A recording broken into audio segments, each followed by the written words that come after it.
Często testuję różne smartfony, ale jak pewnie wiecie, te droższe są znacznie mniej popularne w sprzedaży niż te tańsze, które często biją różne rekordy sprzedażowe.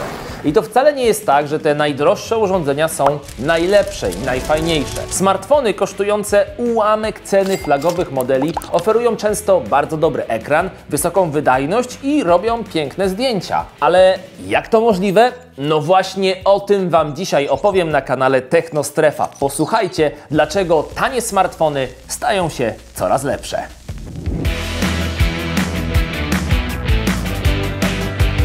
Jeśli szukacie nowego urządzenia mobilnego, to warto sprawdzić ofertę partnera tego odcinka, sklepu RTV Euro AGD, gdzie znajdziecie wiele smartfonów, laptopów i innych sprzętów, teraz także w ramach akcji Powrót do szkoły. Koniecznie kliknijcie link, który znajduje się w opisie pod filmem, aby zobaczyć szczegóły, a teraz przechodzimy już do odcinka. Na początek odpowiedzmy sobie w ogóle na pytanie, jaki to jest tani smartfon. No wiadomo, taki przystępny cenowo, ale oczywiście każdy z Was będzie miał swoją definicję słowa tani. Ceny oraz stopa inflacji na przestrzeni ostatnich lat uległy sporym zmianom, a mówiąc bardziej dosadnie, poszybowały w górę i raczej tam pozostaną. Jednym z ważniejszych punktów zwrotnych była premiera iPhone'a 10 w 2017 roku, który wyznaczył nowy trend cenowy flagowca na poziomie $1000, czyli niezwykle wysokim poziomie, co też przełożyło się na wzrost cen również tych tańszych urządzeń. Na potrzeby tego odcinka uściślimy zatem, że budżetowy telefon to taki, którego cena premierowa oscyluje w okolicach 1500 zł i jednocześnie na pewno nie przekracza granicy 2000. Ale czym właściwie są te tanie smartfony? Nikt chyba się nie zdziwi, jeśli powiem, że są to tak naprawdę spadkobiercy flagowych urządzeń z poprzednich lat. Wiele technologii, które początkowo debiutowały w urządzeniach za kilka tysięcy złotych, systematycznie trafiało do bardziej przystępnych cenowo modeli, a co za tym idzie także do naszych kieszeni, tych osób, które kupują te tańsze smartfony. Technologia ma zresztą to do siebie, że z roku na rok, kiedy staje się popularniejsza, cena produkcji danych elementów po prostu spada, a co za tym idzie, spada i cena urządzenia końcowego, w którym te wszystkie różne technologie są montowane.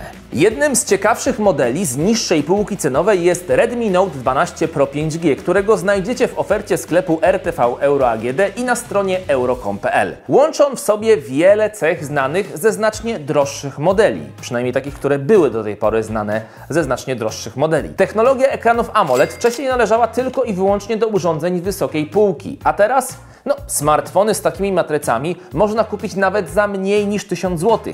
Co więcej, są i takie, które mogą wyświetlić ponad 1 miliard kolorów i to przy zachowaniu płynnego odświeżania 120 Hz. Do tego jest jeszcze wsparcie dla takich standardów jak Dolby Vision czy HDR10+. Kiedyś te technologie były wręcz luksusem należącym zgadliście, do flagowców. Matryca w Redmi Note 12 Pro 5G ma przekątną 6,67 cala, a do tego oferuje główny aparat 50 megapikseli i 8-megapikselowy ultraszeroki kąt. W jego wnętrzu znajduje się też bateria o pojemności 5000 mAh, którą za sprawą technologii szybkiego ładowania o mocy 67 W można uzupełnić do pełna w zaledwie 46 minut. No więc jak widzicie, mamy bardzo dobry ekran, świetny aparat, no i szybkie ładowanie, a także kilka innych dodatków, a to wszystko w naprawdę przystępnych pieniądzach. Tego smartfona, jak i wiele innych modeli znajdziesz w ofercie sklepu RTV Euro AGD, gdzie aktualnie trwa akcja Powrót do szkoły. Szczegóły poznasz klikając link w opisie filmu. Flagowce słyną z jasnych obiektywów, dużych sensorów i generalnie rzecz ujmując bardzo dobrej jakości zdjęć czy filmów. Co prawda nie są to cechy ekskluzywne dla urządzeń, które kosztują 4000 i więcej, ale tam jest to po prostu standardem. Wielu producentów już teraz odchodzi od narracji więcej megapikseli równa się lepiej i stawiają na większe rozmiarowo matryce, ale o niższej rozdzielczości wspierane przez najróżniejsze systemy, chociaż to też nie jest zasada. Tak jest w przypadku Realme 9 Pro Plus, który co prawda ma już swój staż na rynku, ale wciąż zachwyca jakością wykonywanych zdjęć, szczególnie po zestawieniu z jego ceną. Na pleckach tego modelu znalazła się 50-megapikselowa matryca z obiektywem f1.8 oraz optyczną stabilizacją obrazu, w skrócie OIS. Aparat w tym smartfonie robi nie tylko dobre zdjęcia w dzień, ale także w nocy właśnie za sprawą stabilizacji. Ale pomimo tego wszystkiego musicie pamiętać, że tanie smartfony w ogromnej większości nie oferują teleobiektywów, dodatkowych laserowych laserowych sensorów czy zaawansowanych algorytmów przetwarzania obrazu. Dlatego nawet pomimo doskonałych parametrów te telefony nie będą w stanie zapisać takich samych zdjęć w każdej sytuacji jak ich flagowe odpowiedniki, ale nadal robią całkiem niezłe. Technologie szybkiego ładowania są wręcz domeną urządzeń ze średniej półki cenowej. Flagowce z kolei są w tej kwestii mocno zachowawcze i najczęściej nie przekraczają bariery 30 czy 40 W. Dla porównania taki Infinix Note 30 Pro jest wyposażony w technologię ładowania o mocy aż 68 W. Nie dość, że sama ładowarka do tego smartfona znajduje się w pudełku razem z nim, czego oczywiście nie można powiedzieć o flagowych urządzeniach, co też jest dużym plusem tych tańszych odpowiedników, że mają to wszystko w zestawie, to ten Infinix oferuje jeszcze wsparcie dla 15W ładowania Qi, czyli bezprzewodowego, które do niedawna jeszcze w ogóle nie było dostępne w takich przystępnych smartfonach, przystępnych cenowo i było zarezerwowane jedynie dla urządzeń z najwyższej półki cenowej.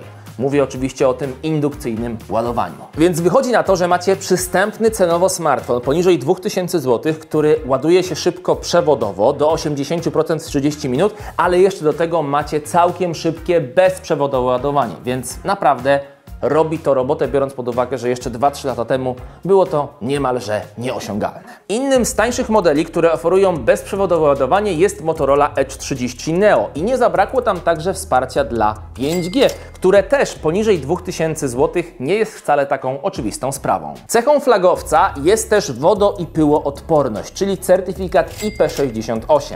Jeszcze z 2-3 lata temu ciężko było znaleźć tani smartfon, który w ogóle byłby odporny chociażby na zachlapania, a co dopiero, żeby mógł wytrzymać kąpiel w wodzie. Teraz już stosunkowo łatwo kupić telefon poniżej 1500 zł, który ma te podstawowe uszczelki i certyfikację IP53, jak wspomniany wcześniej Xiaomi Redmi Note 12 Pro czy Xiaomi 11T. Są też rodzynki takie jak Samsung Galaxy A34, oferujący pełną wodoodporność z certyfikatem IP67. Więc jeżeli ktoś ma ograniczony budżet, a właśnie na tej cesze mu zależy, to dziś nie będzie już problemu, żeby znaleźć odpowiednie urządzenie. No dobra, ale mówię tak strasznie kolorowo, więc na pewno powiecie, że są rzeczy, których dalej nie ma w tanich smartfonach. No i macie znakomitą rację. Tanie smartfony przede wszystkim nie mają wszystkich wcześniej wymienionych elementów jednocześnie na pokładzie lub zdarza się to na przykład kosztem jakości wykonania czy też wydajności. Ściśle ograniczona cena i budżet nie pozwalają producentom zaimplementować wszystkich zaawansowanych rozwiązań naraz. No bo przecież kompletując flagowca, producent ma znacznie większe pole do manewru. No i takich bajerów jak elastyczny ekran też nie ma, ale to chyba nikogo nie dziwi. Gdyby producenci oferowali wszystko, co mają najlepszego w tanim urządzeniu, no to przecież flagowce by się nie sprzedawały, więc też trzeba to po prostu zrozumieć. Ale teraz nieco przewrotnie. Czy może są jakieś cechy, których nie mają flagowce, nie mają te najdroższe urządzenia, a oferują je budżetowe modele? No pewnie powiecie nie, a ja Wam powiem, otóż tak. Flagowce, czyli teoretycznie najlepsze smartfony na rynku, nie oferują już chociażby złącza słuchawkowego. Jednocześnie praktycznie każdy tani telefon takowe gniazdo na pokładzie ma. Coraz mniej flagowców oferuje też rozszerzalną pamięć za pomocą karty pamięci, czy też pełny fizyczny slot Dual SIM. No a do tego niektóre modele z pewnego amerykańskiego sadu nie mają już w ogóle żadnego slotu na kartę SIM, nawet na jedną. A zatem, czy dzisiaj można kupić tani smartfon w ciemno? No, aż tak dobrze to nie jest. Zresztą nie polecam niczego nigdy kupować w ciemno, nawet flagowca. Dlatego przed zakupem warto zapoznać się z tym, co dany model oferuje, na przykład odwiedzając ranking smartfonów na stronie technostrefa.com. Przeglądając rynek, często trafiam na modele, które z mojej osobistej perspektywy są nieakceptowalne, a mimo wszystko sprzedają się jak ciepłe bułeczki. Wtedy też zrozumiałem, że dzisiaj ciężko jest kupić zły smartfon. I mówiąc zły, mam tutaj na myśli urządzenie, które jest generalnie zawodne, przestarzałe albo nie otrzymuje aktualizacji, czy po prostu nie działa poprawnie. Tylko dlaczego tak jest? Prawda jest taka, że różnice między producentami, smartfonami, a nawet systemami operacyjnymi coraz bardziej się zacierają. A to oznacza, że zarówno dobre, jak i złe cechy urządzeń przez siebie coraz częściej przenikają. Z kolei różnice pomiędzy konkurencyjnymi urządzeniami, a nawet ich producentami często tracą na znaczeniu. Dlatego też dzisiaj jako konsumenci rynku smartfonowego podejmujemy decyzje zakupowe na podstawie minimalnych odrębności, na przykład takich jak kolor, kolor, wygląd, waga, wielkość telefonu.